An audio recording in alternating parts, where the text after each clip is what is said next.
10 करोड़। 10 करोड़। अलाइना जी, आधा शहर तो आप ही ने खरीद रखा है, कुछ छोटे मोटे सौदे हमारे लिए भी छोड़ दीजिए। इस बिजनेसमैन की बात सुनकर अलाइना के चेहरे पर एक कातिलाना मुस्कान आ गई। 50 करोड़। लेकिन तभी एक आवाज ने वहां मौजूद सभी के होश उड़ा दिए।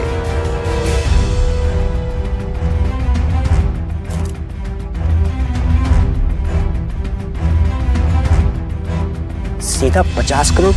ये कौन है? अरे ये तो डिलीवरी बॉय अभिनव है। इसके पास 50 करोड़ कहां से आ गए? इसे कोई पहचान न ले इसलिए सच धज के कोट पैंट पहन के आया है। अरे हाँ, ये 2 दिन पहले मेरे ऑफिस में लंच डिलीवर करने आया था। हम लोगों की कोई इज्जत नहीं है क्या? ऐसे ही कोई ऐरा गहरा इतनी बड़ी नीलामी में कैसे आ गया? इसके पास 50 करोड़ तो क्या 50 रुपए भी नहीं होंगे। आप ये नीलामी बंद करो और ये विदेशी इंपोर्टेड कालीन अलाइना जी को दे दो। एक मिनट, अभी रुकिए। अगर इस डिलीवरी बॉय के पास 50 करोड़ नहीं है तो मैं अलाइना जी की बिड को चैलेंज करता हूं। 11 करोड़। मैं इस कालीन के 11 करोड़ देने के लिए तैयार हूं। 60 करोड़। ए डिलीवरी बॉय, तू पागल हो गया क्या? कहां से लाएगा 60 करोड़? ये नीलामी है, कोई बच्चों का खेल नहीं। यहाँ जो बोला जाता है वो देना भी पड़ता है। अगले ही पल अभिनव ने एक चेकबुक निकाली और उस पर 60 करोड़ का अमाउंट डालकर साइन करने लगा। लगता है इस डिलीवरी बॉय ने जेल जाने की पूरी ठान रखी है। देखो कैसे धड़ल्ले से चेक साइन कर रहा है। मैनेजर साहब, आप इसका बैंक अकाउंट जरूर चेक करवा लेना। उसे ये चेक भरते हुए वहां पर मौजूद हर इंसान देख रहा था और सभी भौचक्के हो गए थे। एक बार को तो बैंक के मैनेजर को भी भरोसा नहीं हो रहा था कि आखिर 3 करोड़ की चीज को ये अभिनव जैसा डिलीवरी बॉय 60 करोड़ में क्यों खरीद रहा है, और क्या सच में इसके अकाउंट में 60 करोड़ है भी या नहीं। 1 मिनट। मैनेजर ने तुरंत अपनी टीम को कॉल करके चेक की जांच पड़ताल करने के लिए बोला, लेकिन अभिनव के बैंक अकाउंट का टोटल बैलेंस सुनते ही उनके होश उड़ गए। 800 crore? What's the group name? PR Group. ये नीलामी यहीं खत्म की जाती है और 60 करोड़ में ये बेशकीमती कालीन मिस्टर अभिनव को दी जाती है। जैसे ही मैनेजर ने माइक से अनाउंस किया तो वहां बैठे हुए सभी लोगों की आंखें फटी की फटी रह गई। अलाइना को समझ नहीं आ रहा था कि जिस अभिनव को अभी तक सब लूजर समझ रहे थे उसके पास जितने पैसे कहां से आ सकते हैं। वो ये सब सोच ही रही थी कि तभी उसे एक कॉल आया। वो इंपोर्टेड कालीन आपको मिल गई। ये अभिनव करके कोई डिलीवरी बॉय है जिसने 60 करोड़ की बोली लगाई है। मतलब आजकल ये डिलीवरी वालों के पास भी इतने पैसे आ गए कि 5 करोड़ की चीज को 60 करोड़ में खरीद रहा है। आई स्वेयर, ये बस यहाँ से बाहर निकले ना, फिर बताती हूँ इसे। छोड़ूंगी नहीं मैं इसे। अलाइना जी, ये सब सोचने से पहले आप एक बार अभिनव की मूवी देखिए।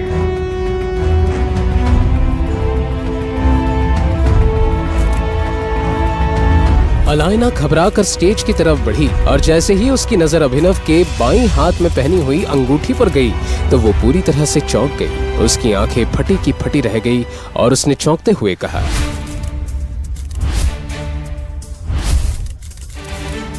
टाइगर।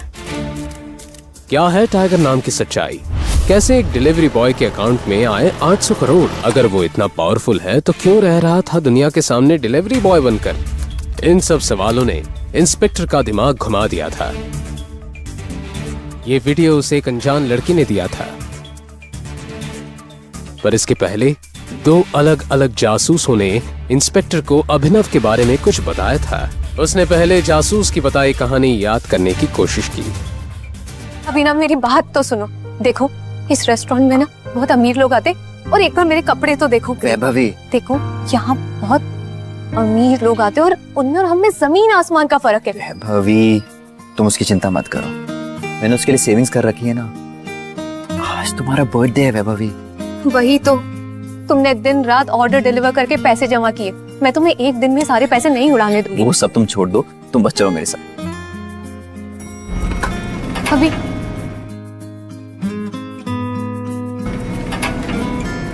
रुको, मैं टेबल के लिए देखता हूँ।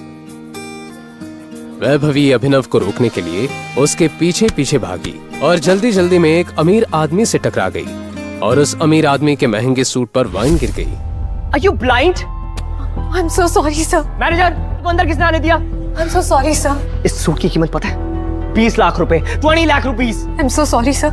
मुझसे बहुत बड़ी गलती हो गई। मैं इसी वक्त यहाँ से चली जाऊँ। तुम्हें क्या लगता है मैं तुम्हें ऐसे ही जाने दूंगा? 20 लाख का सूट है, 20 लाख दो और यहाँ से चली जाओ, वरना क्या?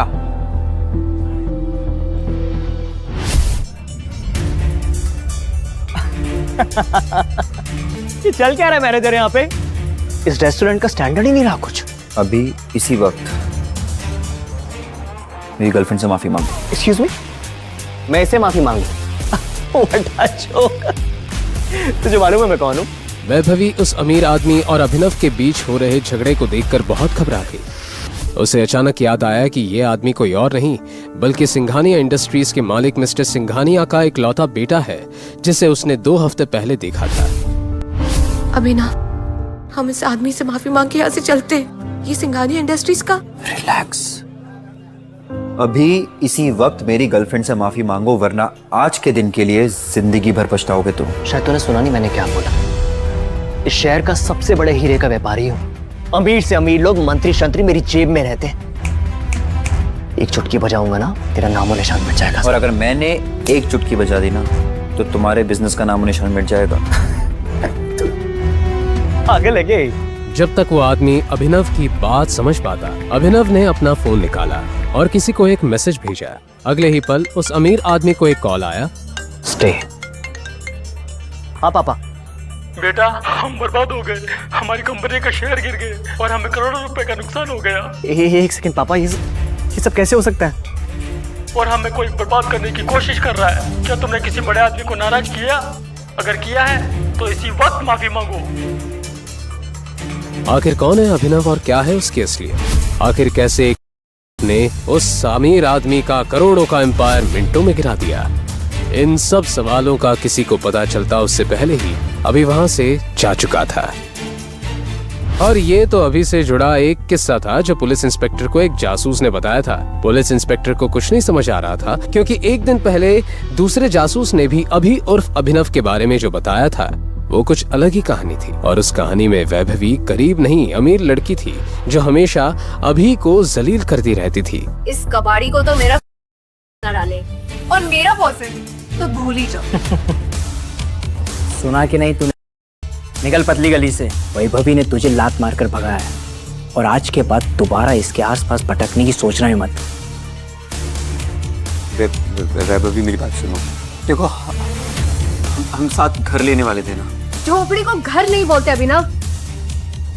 निकल जाए यहाँ से।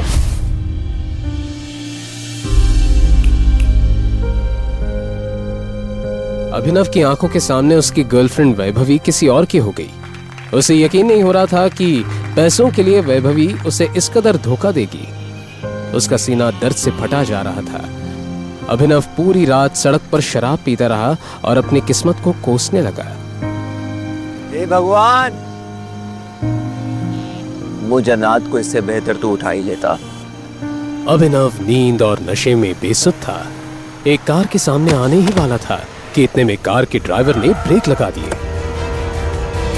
उस कार में गुड़गांव का अमीरजादा सनी सिंह बैठा था।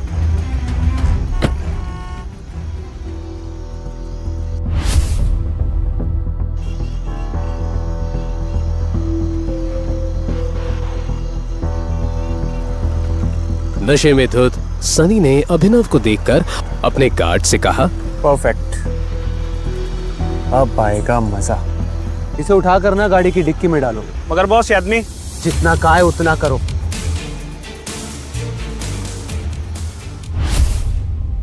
क्या था सनी का प्लान?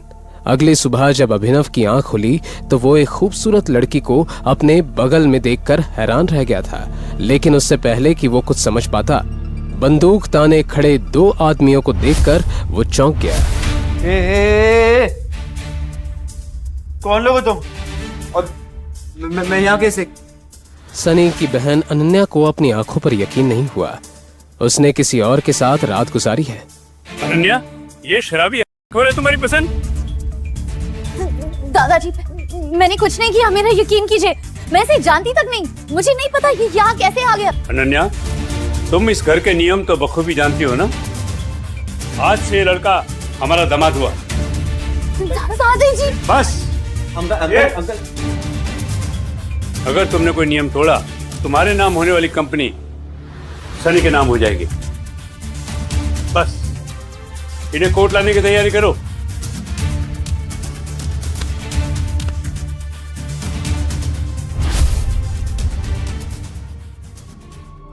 हाथों हाथ जबरदस्ती अभिनव और अनन्या को कोर्ट रजिस्ट्रार के सामने पेश करवा शादी करवा दी गई।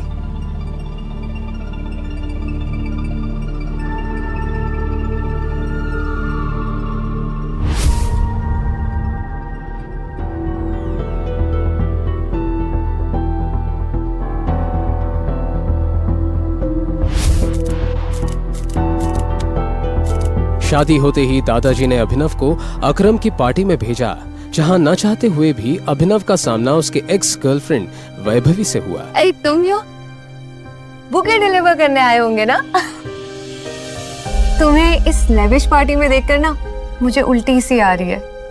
वैभवी अपने मुंह से कुछ और आग उगलती उससे पहले अभिनव के पीछे से उसकी बीवी अनन्या की आवाज आई। बेबी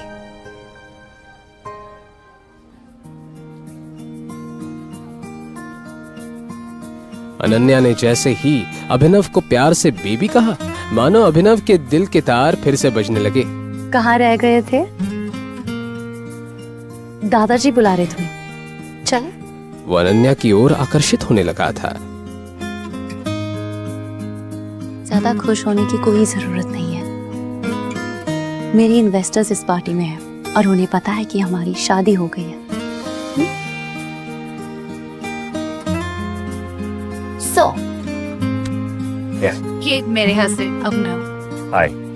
अभिनव ने हाथ मिलाने के लिए जैसे ही अपना हाथ बढ़ाया, उस इन्वेस्टर की नजर अभिनव की उंगली में पहनी एक रिंग पर गई, जिसमें टी लिखा हुआ था। उस इन्वेस्टर के पसीने छूट गए और वो बोला, ये नहीं हो सकता, इट्स इम्पॉसिबल। अनन्या की कंपनी में इन्वेस्ट करने आए